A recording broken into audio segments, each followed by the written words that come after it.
মৃত্যুর পর আমাদের কি হবে? পৃথিবীতে এখনো কি কেউ জানতে পেরেছে? আসসালামু আলাইকুম ওয়া রাহমাতুল্লাহ। প্রিয় দর্শক, মৃত্যু পরবর্তী জীবনের অস্তিত্ব একটি সার্বজনীন প্রশ্ন। পৃথিবীর প্রায় সকল ধর্মেই বলা হয়েছে মানুষের মৃত্যু একটি অনিবার্য বিষয়। যেমন খ্রিস্ট ধর্মের পবিত্র গ্রন্থে রয়েছে, স্ত্রীলোকের গর্ভে জন্মগ্রহণকারী মানুষের জীবন অল্প দিনের আর তা কষ্টে পরিপূর্ণ। সে ফুলের মতো ফুটে ওঠে, তারপর শুকিয়ে যায়। সে ছায়ের মতো চলে যায় আর থাকে না। কিন্তু প্রশ্ন হলো, মানুষ মরে কি আবার জীবিত হবে? যদি হয়, তবে সে জীবন ঠিক কেমন হবে? পৃথিবীতে কেউ কি তা জানতে পেরেছে? কম বেশি সবার মনেই এই চিন্তাটা আসে। আমরা সবাই এই প্রশ্নের মুখোমুখি। তাই আজকে আমরা এ বিষয়ে বিস্তৃত আলোচনা করব ইনশাআল্লাহ। বিভিন্ন ধর্মে মৃত্যু পরবর্তী জীবন। পবিত্র বাইবেলের করিন্থীয় অধ্যায়ে রয়েছে, মৃত্যুর পরে শুধু যে জীবন আছে তাই নয়, বরং আছে এক চমৎকার অনন্ত জীবন, যা কেউ চোখেও দেখেনি, কানেও শোনেনি এবং মনেও ভাবেনি। ইসলামের দৃষ্টিতে আল্লাহ তাআলা মানুষকে পৃথিবীতে প্রেরণ করেছেন সুনির্দিষ্ট সময়ের জন্য। নির্দিষ্ট এই সময়কাল অতিক্রমের পর কেউ এক মুহূর্ত পৃথিবীতে থাকতে পারে না। মৃত্যুর মাধ্যমে তাকে একটি নতুন জীবনে প্রবেশ করতে হবে। মৃত্যুর পরে এক নতুন জীবনের সূচনা হবে। সেই জীবন হবে অনন্তকালের জীবন। সেই জীবনে কর্মের ভিত্তিতে কেউ অনন্ত সুখময় স্থানে প্রবেশ করবে, আর কেউ অশেষ দুঃখের আবশেষ স্তরে প্রবেশ করবে। যেমন সহিহ আল বুখারী সহ হাদিসের প্রায় সকল গ্রন্থে রয়েছে, একটি হাদিসে কুদসিতে আল্লাহ তাআলা বলেন, আমার নেক বান্দাদের জন্য জান্নাতে এমন সব পুরস্কার প্রস্তুত করে রেখেছি যা কোনো চোখ দেখেনি, কোনো কান শোনেনি এবং কোনো মানব হৃদয় তা কল্পনাও করতে পারেনি। তোমরা চাইলে এই অ্যাপটি পাঠ করতে পারো। لا تعلم نفس ما أخفي لهم من قرة أعين جزاء بما كانوا يعملون। কেউ জানে না কৃতকর্মের ফলস্বরূপ তাদের জন্য চোখ শীতলকারী কি কি জিনিস লুকানো আছে। এই আলোচনার ভিত্তিতে বলা যায়, সকল ধর্ম মতেই মৃত্যুর পর মানুষের আরো একটি জীবন আছে। সেই জীবনে অনেকে জান্নাত নামক অতিথিশালায় বসবাস করবে, আবার কেউ কেউ জাহান্নাম হিসেবে পরিচিত নরকেও বসবাস করবে। জান্নাত হোক বা জাহান্নাম, দুটোই অনন্ত জীবন, কোথাও মৃত্যু নেই। কিন্তু মৃত্যু না হলে কেমন লাগবে জান্নাতের নিয়ামত অথবা জাহান্নামের শাস্তি? সেই জীবনের শেষ কোথায়? এরকম জীবন কি কারো ভালো লাগবে? জান্নাতীরা প্রথম জান্নাতের সুখের জীবনে মৃত্যু আসতে পারে ভেবে দুশ্চিন্তায় থাকবেন। আল্লাহ তাদেরকে আশ্বস্ত করে দেবেন, এই জীবনে তোমাদের আর মৃত্যু নেই। এটি তাদের আনন্দকে বহুগুণ বৃদ্ধি করে দেবে। কারণ আমরা দেখি দুনিয়ার এই দুঃখ কষ্টের জীবনে 5% লোকও মৃত্যুকে পছন্দ করে না। তাহলে দুঃখ কষ্টহীন জীবনে কিভাবে মানুষ মৃত্যুকে পছন্দ করবে? আদতে মানুষ মৃত্যুকে খুবই অপছন্দ করে। কিন্তু কথা হলো, আজ পর্যন্ত কেউ কি মৃত্যু পরবর্তী জীবনে কি হবে বাস্তবে তা জানতে পেরেছে? পৃথিবীর কোনো মানুষ কি তা প্রত্যক্ষ করতে পেরেছে? মৃত্যুর পরের অবস্থা কি কেউ জানতে পেরেছে? সুপ্রিয় দর্শক, মৃত্যুর পরবর্তী বিষয় সম্পর্কে 3 রকমের বিশ্বাস প্রচলিত আছে। এক ধরনের ধারণা, মরার পর মানুষ ধ্বংস হয়ে যায়, তারপর আর কোনো জীবন নেই।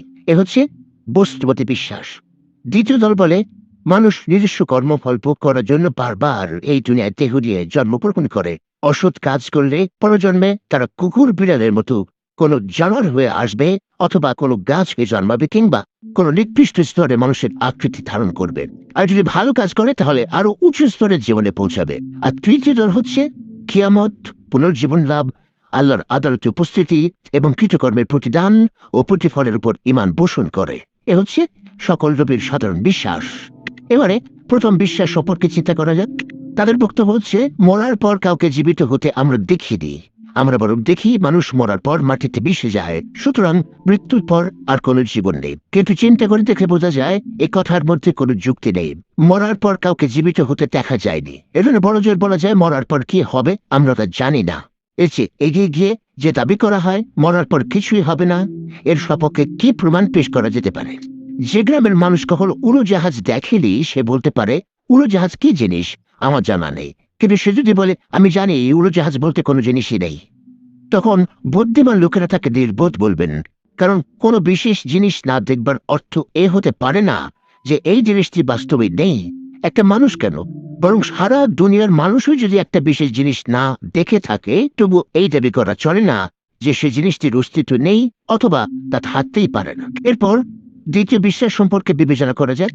এই বিশ্বাস অনুযায়ী ব্যক্তি বিশেষ যখন মানুষ হিসেবে বর্তমান জীবনযাপন করছে, তার কারণ হচ্ছে বিগত জীবনে সে জানোয়ার থাকা অবস্থায় সৎ কাজ করেছিল, আর যে জানোয়ার বর্তমানে জানোয়ার হিসেবে আছে, অতীত জীবনে মানুষ হিসেবে বসবাস করার সময় সে অসৎ কাজ করেছিল। অন্য কথায়, মানুষ, জানোয়ার অথবা বৃক্ষ হওয়া প্রকৃতপক্ষে অতীত জীবনের কর্মফল। এখন প্রশ্ন হচ্ছে, প্রথমে কি জিনিস ছিল? যদি বলা হয় সবার আগে ছিল মানুষ, তাহলে মেনে নিতে হবে যে তারও আগে ছিল জানোয়ার অথবা বৃক্ষ। নইলে প্রশ্ন উঠবে, মানুষের আকৃতি কোন সৎকর্মের বদলায় পাওয়া গিয়েছিল? যদি বলা হয় সবার আগে পশু অথবা বৃক্ষ ছিল, তাহলে মেনে নিতে হবে যে তারও আগে ছিল মানুষ। নইলে প্রশ্ন ওঠে, বৃক্ষ অথবা পশুর আকৃতি কোন অসৎকর্মের শাস্তি স্বরূপ পাওয়া গিয়েছিল?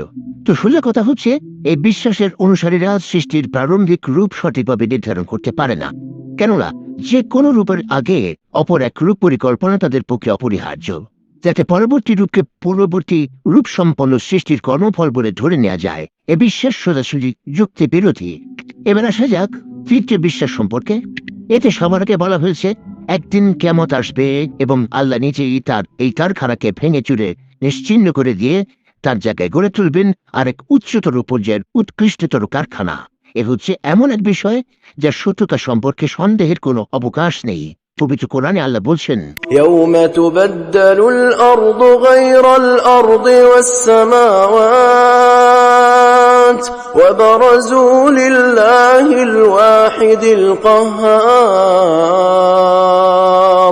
যেদিন পরিবর্তিত করা হবে এই পৃথিবীকে অন্য পৃথিবীতে, পরিবর্তিত করা হবে আকাশসমূহকে এবং মানুষকে পরাক্রমশালী আল্লাহর সামনে পেশ করা হবে। দুনিয়ার এই কারখানা নিয়ে যত চিন্তা করা যায় তত বেশি করে প্রমাণ পাওয়া যায় এটা একটা অস্থায়ী কারখানা। কারণ যেসব শক্তি এর ভিতর কাজ করে যাচ্ছে তারা সবাই সীমাবদ্ধ এবং একদিন তাদের সমাপ্তি নিশ্চিত। আর এই কারণে সকল বিজ্ঞানী এ সম্পর্কে একমত, একদিন সূর্য শীতল ও জ্যোতিহীন হয়ে যাবে, গ্রহ উপগ্রহ সমূহের পরস্পরের মধ্যে ঘটবে সংঘাত এবং দুনিয়া হয়ে যাবে ধ্বংস। দ্বিতীয় কথাটি বলা হয়েছে মানুষকে দ্বিতীয়বার জীবন দান করা হবে। এও কি সম্ভব? যদি অসম্ভব হয় তাহলে মানুষ বর্তমানে যে জীবন উপভোগ করছে তা কি করে সম্ভব হলো? স্পষ্টত বলা যায় যে আল্লাহ এই দুনিয়ায় মানুষকে সৃষ্টি করেছেন, অপর কোন দুনিয়ায়ও তিনি মানুষকে আবার নতুন করে সৃষ্টি করতে পারেন। তৃতীয় বিষয়টি হচ্ছে মানুষ এই দুনিয়ার জীবনে যা কিছু করেছে সবকিছু রেকর্ড সংরক্ষিত হয়ে রয়েছে এবং হাসরের দিন তা পেশ করা হবে। এই দুনিয়ায়ও এর প্রমাণ আজ আমরা পাচ্ছি। আগেকার দিনের ধারণা ছিল যে আওয়াজ বা শব্দ মানুষের মুখ থেকে বেরিয়ে যায়, হাওয়ার উপর তা কিছুটা তরঙ্গ সৃষ্টি করে মিলিয়ে যায়, কিন্তু আজকের দিনে আমরা জানতে পারছি প্রত্যেক শব্দ তার গতিপথে বিভিন্ন জিনিসের উপর দাগ রেখে যায়। সেই শব্দ আবারও নতুন করে সৃষ্টি করা যায়। এই সূত্রের উপর ভিত্তি করেই উদ্ভাবন করা হয়েছে গ্রামোফোন রেকর্ড। সুতরাং এ থেকে বোঝা যায় যেসব জিনিস আমাদের গতিপথে আসছে তার সবকিছুতেই আমাদের গতিবিধির চিহ্ন অঙ্কিত হয়ে যাচ্ছে। আমাদের সম্পূর্ণ আমলনামা যে সংরক্ষিত হয়ে আছে এবং তা যে পুনরায় হাজির করা যেতে পারে তা এই অবস্থা থেকে প্রত্যয় সহকারে উপলব্ধি করা যেতে পারে। চতুর্থ বিষয় হচ্ছে আল্লাহ হাসরের দিনে আদালত বসাবেন, ন্যায় নীতি অনুযায়ী আমাদের ভালো ও মন্দ কাজের পুরস্কার ও শাস্তি বিধান করবেন। একে কে অসম্ভব বলতে পারে? এর মধ্যে কোন কথাটি যুক্তি বিরোধী? যুক্তির দাবি হচ্ছে আল্লাহ তার ন্যায়ের আদালতের ন্যায় নীতি অনুযায়ী সবকিছুর সিদ্ধান্ত করবেন। আমরা দেখতে পাই এক ব্যক্তি ভালো কাজ করছে অথচ দুনিয়ায় তার কোনো লাভ সে পায় না, আবার এক ব্যক্তি খারাপ কাজ করে যায় অথচ তার কোনো ক্ষতি সে ভোগ করে না। শুধু তাই নয়, বরং আমরা এমনই হাজার হাজার দৃষ্টান্ত দেখতে পাই ব্যক্তি বিশেষ ভালো কাজ করে যাচ্ছে অথচ উল্টা তার ক্ষতি হচ্ছে। পক্ষান্তরে অপর ব্যক্তি খারাপ কাজ করেও বেশ মজা লুটছে। এই ধরনের সব ঘটনা লক্ষ্য করে যুক্তির দাবি হলো কোনো না কোনো জায়গায় সৎকর্মশীল ব্যক্তির সৎ কাজের ও দুষ্কৃত পরায়ণ ব্যক্তির দুষ্কৃতির প্রতিফল পাওয়া প্রয়োজন। পবিত্র কোরআনে আল্লাহ বলছেন, كل نفس ذائقة الموت وإنما توفون أجوركم يوم القيامة فمن زحزح عن النار وأدخل الجنة فقد فاز وما الحياة الدنيا إلا متاع الغرور। প্রত্যেক প্রাণী মৃত্যু স্বাদ গ্রহণ করবে এবং কিয়ামতের দিন তোমরা পূর্ণ প্রতিদান প্রাপ্ত হবে। যাকে জাহান্নাম থেকে দূরে রাখা হবে ও জান্নাতে প্রবেশ করানো হবে সে ব্যক্তি সফল কাম হবে। বস্তুত পার্থিব জীবন প্রতারণার বস্তু ছাড়া আর কিছু নয়। তারপর শেষ জিনিস হচ্ছে জান্নাত ও জাহান্নাম। তার অস্তিত্ব অসম্ভব নয়। যে আল্লাহ চন্দ্র, সূর্য, মঙ্গল গ্রহ ও জমিন সৃষ্টি করতে পারলেন, তিনি কেন জান্নাত ও জাহান্নাম সৃষ্টি করতে পারবেন না? তিনি যখন আদালত বসে মানুষের ভালো মন্দের পুরস্কার ও শাস্তি বিধান করবেন, তখন পুরস্কার পাওয়ার যোগ্য লোকদের কোন বিশেষ সম্মান, সুখ ও স্বাচ্ছন্দ্যের এবং শাস্তি পাওয়ার যোগ্য লোকদের জন্য অপমান, দুঃখ বেদনা ভোগের জন্য স্থান নির্দিষ্ট থাকাও প্রয়োজন। এসব বিষয় নিয়ে চিন্তা করলে যুক্তি আপনিই বলে উঠবে, দুনিয়ায় মানুষের পরিণাম সম্পর্কে যত ধারণা রয়েছে তার মধ্যে এই ধারণা হচ্ছে সবচেয়ে যুক্তিসঙ্গত এবং এর ভিতরে অযৌক্তিক অথবা অসম্ভব কিছুই নেই। আল্লাহ সত্য, নবী মুহাম্মদ সাল্লাল্লাহু আলাইহি সাল্লাম যখন একে সত্য বলে বর্ণনা করে গেছেন এবং এর সব কিছুই আমাদের জন্য কল্যাণকর, তখন বুদ্ধিমানের কাজ হচ্ছে এর উপর প্রত্যয় পোষণ করা এবং বিনা যুক্তিতে এ ব্যাপারে সন্দেহ পোষণ না করা, বরং মৃত্যু পরবর্তী জীবন এবং সেই জীবনে আল্লাহর সামনে উপস্থিত হওয়ার ব্যাপারে অন্তরে ভীতি পোষণ করা। সুপ্রিয় দর্শক, কোরআন বলছে মৃত্যুর পরে জীবনের কথা, কিন্তু বিজ্ঞান এখনো তা প্রমাণ করতে পারেনি। কোরআন জান্নাত জাহান্নামের কথা বলেছে, বিজ্ঞান প্রমাণ করতে পারছে না। কোরআন জিন সম্পর্কে বলছে, আর মনোবিজ্ঞানীরা ভর করা শক্তির কথা বলে। কোরআন বলছে পৃথিবীর প্রথম মানুষ আদম আলাইহিস সালাম, বিজ্ঞান প্রমাণ করতে পারেনি এটা। সম্ভাবনা আছে, হয়তো পারবে। তাহলে মৃত্যুর পরে জীবন নিয়ে কি বলা যায়? আসলে মৃত্যুর পর আমাদের কি হবে পৃথিবীতে এখনো কেউ তো জানতে পারেনি। তাহলে কি এটা অবৈজ্ঞানিক নয়? আচ্ছা, আপনি কি জিনে বিশ্বাস করেন? বিজ্ঞান এখনো জিনের প্রমাণ দিতে পারেনি, তাই অনেকে জিনে বিশ্বাস করে না। তবে তাই বলি কি এটা অবাস্তব, অবৈজ্ঞানিক? আমরা মনে করি এগুলো সবই বিজ্ঞান সম্মত। ধরুন কোরআন যা বলেছেন তার ৮০% বা ১০০% সত্য প্রমাণিত হয়েছে। জ্যোতির্বিদ্যা সম্পর্কে বলেছে, ভূতত্ত্ব নিয়ে বলেছে, প্রাণীচক্র, সমুদ্র বিজ্ঞান, উদ্ভিদবিদ্যা, প্রাণীবিদ্যা, জীববিদ্যা ইত্যাদি নিয়ে কোরআন যা বলেছে তার ৮০% বা ১০০% সত্য প্রমাণিত হয়েছে। বাকি ২০% এখনো অজানা, যাচাই করা যায়নি, তাই প্রমাণও করা যায়নি। তাই বাকি ২০%-এর ১% বা ১% ভুল প্রমাণিত হয়নি। বাস্তবতা হলো কোরআনের একটি আয়াতও নেই যা আধুনিক বিজ্ঞান ভুল প্রমাণ করবে। কেননা ৮০% যেহেতু ১০০% সঠিক প্রমাণিত হয়েছে, আর বাকি ২০% যেহেতু এখনো অজানা এবং এই ২০%-এর ১%ও ভুল প্রমাণিত হয়নি, তাই যুক্তির দাবি হচ্ছে বাকি ২০%ও ইনশাআল্লাহ সঠিক প্রমাণিত হবে। আজ না হলে কাল হবে, ৫০ বছর পর, ১০০ বছর পর, ১০০০ বছর পর, আল্লাহ মালুম। মৃত্যুর পরের জীবন প্রমাণিত হবে, যেভাবে প্রমাণিত হবে জিন, প্রমাণিত হবে জান্নাত জাহান্নাম ইত্যাদি। এক সময় না এক সময় ঠিকই তা প্রমাণিত হবে ইনশাআল্লাহ। পবিত্র কোরআনে আল্লাহ বলছেন, لكل نبأ مستقر وسوف تعلمون। প্রত্যেক খবরের একটি সময় নির্দিষ্ট রয়েছে এবং অচিরেই তোমরা তা জেনে নেবে। তাই আমাদের কাজ হবে মৃত্যুকে স্মরণ করা, কারণ মৃত্যু এক অমোঘ বিধান যা থেকে কেউই পালিয়ে যেতে পারে না। সাহল বিন সাদ রাদিয়াল্লাহু আনহু থেকে বর্ণিত, জিবরাইল এসে রাসূলুল্লাহ সাল্লাল্লাহু আলাইহি ওয়াসাল্লামকে বললেন, হে মুহাম্মদ, যতদিন খুশি জীবনযাপন করুন, কিন্তু মনে রাখবেন একদিন আপনি মৃত্যুবরণ করবেন। যার সাথে খুশি বন্ধুত্ব করুন, কিন্তু মনে রাখবেন একদিন আপনি তাকে ছেড়ে যাবেন। যা খুশি আমল করুন, কিন্তু মনে রাখবেন একদিন আপনি তার ফলাফল পাবেন।